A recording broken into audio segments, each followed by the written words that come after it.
Have you ever met someone and instantly liked them? Or instantly distrusted them? The strange thing is, you probably made that decision in seconds, not minutes, not hours. And definitely not after getting to know them, long before you learned their name. Your brain had already started building a story.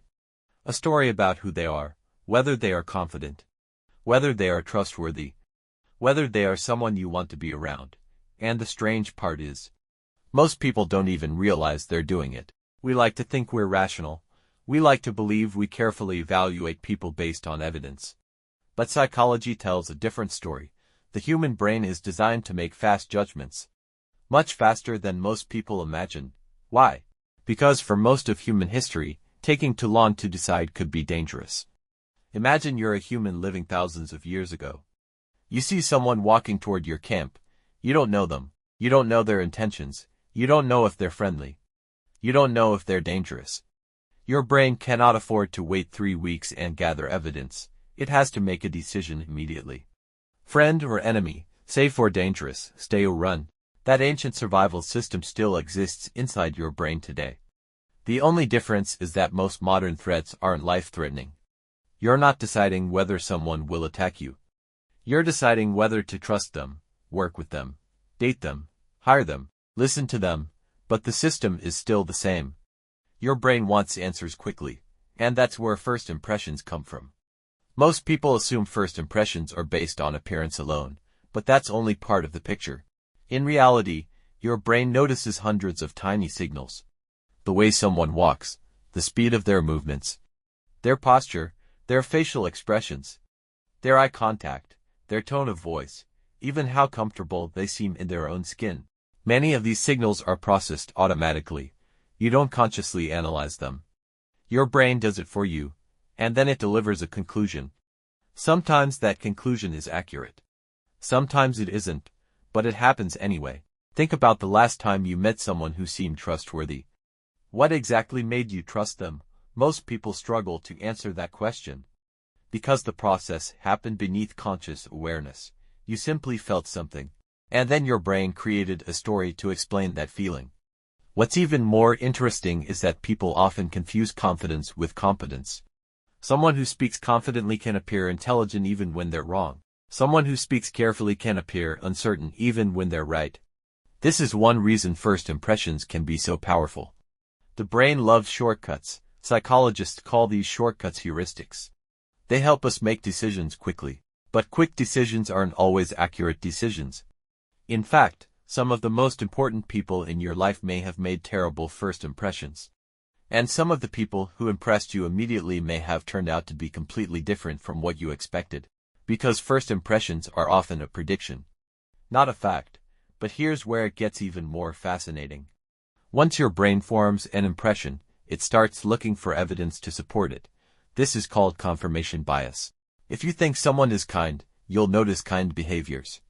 If you think someone is arrogant, you'll notice arrogant behaviors.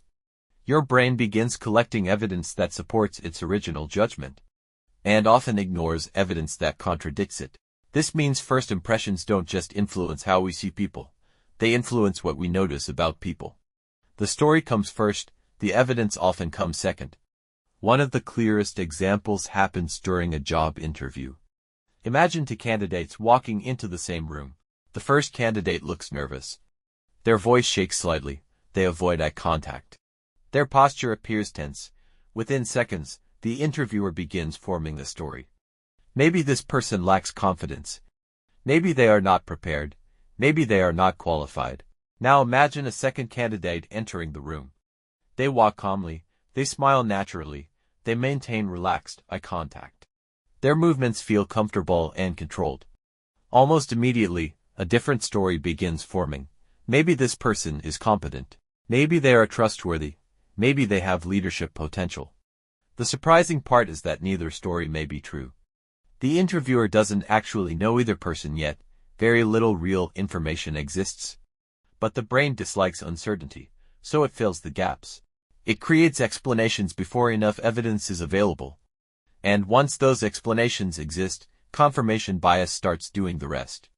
The brain begins searching for evidence that supports the original impression, not because it wants to be unfair, but because it wants the world to make sense.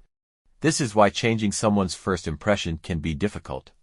Not impossible, but difficult, because you're not only fighting the original judgment. You're fighting all the evidence their brain collected afterward. This is why calm confidence is so powerful. People who make strong first impressions usually aren't trying desperately to impress anyone. They aren't performing.